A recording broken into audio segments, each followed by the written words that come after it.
Sabatum Bekhair, Ustum Bekhair. Welcome to a new video. We are going to talk about a new leak from AOT that is related potentially to AOE, Attack on Titan, Shingeki no Kyojin anime original ending, and it's about a dude, I think, or a cultured woman that actually had leaked under the tree song before.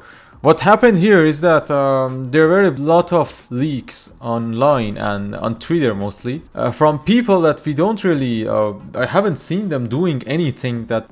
For example, let me explain this part first. When we go into the territory of leakers, they must have had some sort of history of leaking something correctly to be considered not verified leaker, but let's say a respectable leaker that you can kind of trust.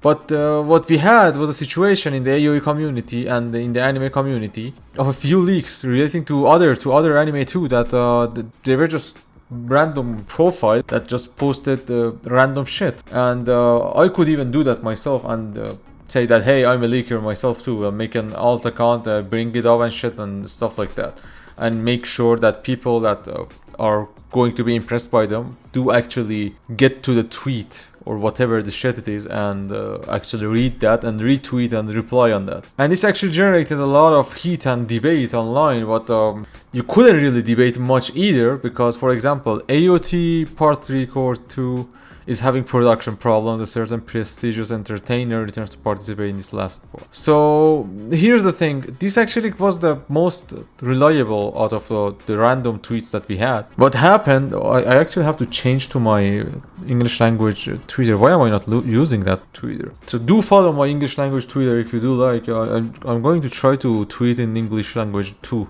Then we suddenly have someone drop by and drop a bombshell, in my opinion. A certain artist goes by the handle of Daylene1227, She Daylene, I guess. And he says that, or she says that in some things he is right, but the majority is fake about the production problems.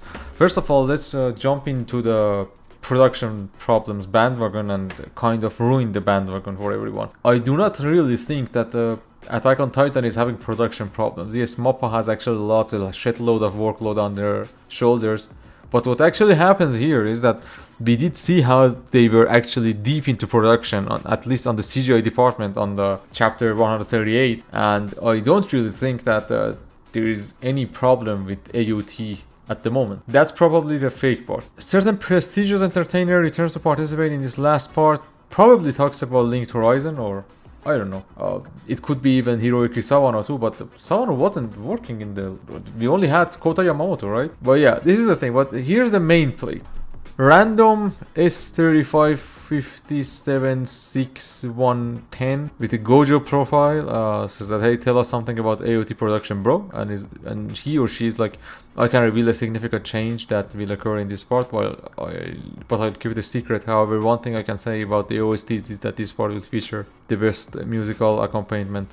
So here's the thing. Let's first talk about the OST part. There is a lot of speculation. Many people are taking that as the Linked Horizon coming back. I do not understand how people can actually hate on Linked Horizon, but hey, people have their taste, even if it's shit. So it could be a multitude of things, but the most important part is I can reveal a significant change that will happen in this part. So change, of course, as part 2 in counterpart of the manga, actually comparing that to the manga. And when this person was actually interrogated about this situation, he or she said that the change is more positive than negative. So here's the thing. This is the same person that actually has a track record of posting something, leaking something that actually matters, and not just like talking, as we say in Farsi, bademede or guzahava, as in fart that goes into the air. I don't know how to translate that into English, but something that lacks base and evidence. You do understand what I'm saying. And here's the thing about changing. So the significant change that they are talking about has to be AOE related or could not be AOE related, and I'm going to explain why and the scenarios. Let's just imagine that what they are saying actually is about AOE. So if it goes into AOE territory, of course it has to be the changes that leads to AOE. On that part, for that to happen, there are a few things to take into account. The changing of the anime, AOE related, would need a lot of in my opinion, screen time to actually portray AOE to the audience that has no idea what the fuck AOE is, because there are not that many people that actually understand AOE, and it takes a shitload of time to explain that, at least with all the symbolism and shit, if they are actually valid. But when it's the basis of the story of AOE, it kind of works to do that, and they actually have a lot to cover in the last part, and they do need to kind of at least go into AOE, that it requires that, at least in my opinion, a 2-hour footage to be able to cover everything related. But we do not know that what's going to happen in AOE 2. That's another thing that we have to take into account. But here's the thing, it could also be not related to AOE. They could have made changes to the ending of the manga.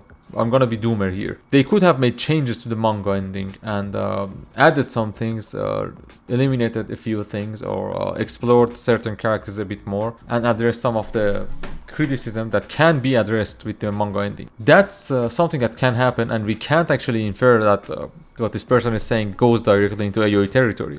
I do not know what I have made this video on with the thumbnail and shit, but I'm pretty sure I didn't go full. Yeah, AOE is confirmed now. But I do believe, leaving this aside, that I'm gonna add the hope chat part here. The best part for last, huh? That hey, considering what happened, considering the signs, considering the key visual we had and all the symbolism and shit, I do believe that this must be related to AOE, in my opinion. But in the off chance that it isn't, again, I'm asking you kindly, hope chats and doomers, please at least give it like 2 years or 3 years if it's a 1 hour or 60 minutes footage of AOT last part. They could actually come back randomly with a movie or something and just make the whole internet go up and upside down and explode in hype and shit. That can actually happen, and in my opinion it probably will happen. But all in all, leaks, we don't really have much to go on about. We can't discuss it all day. It wouldn't be like a very logical and based discussion, not based in that part of based, but as in logical discussions with logical basis and evidences. We don't have that. That's the thing about leaks. In the video game community, we have a snitch, I think. This person has been doing some pretty major leaks for a long time. When you see a tweet of him with random emojis, you probably are going to see something related to that. Not probably, but at least 100%. So here's what I had to say about this issue. Sorry for bad hair, bad setup, my shower towel back there, and my Luffy. Can you see my Luffy figurines? Action figures? No, you can't. And yeah, thank you for dropping by. Have a nice day and night, and as we say in Farsi, شبتون بخیر.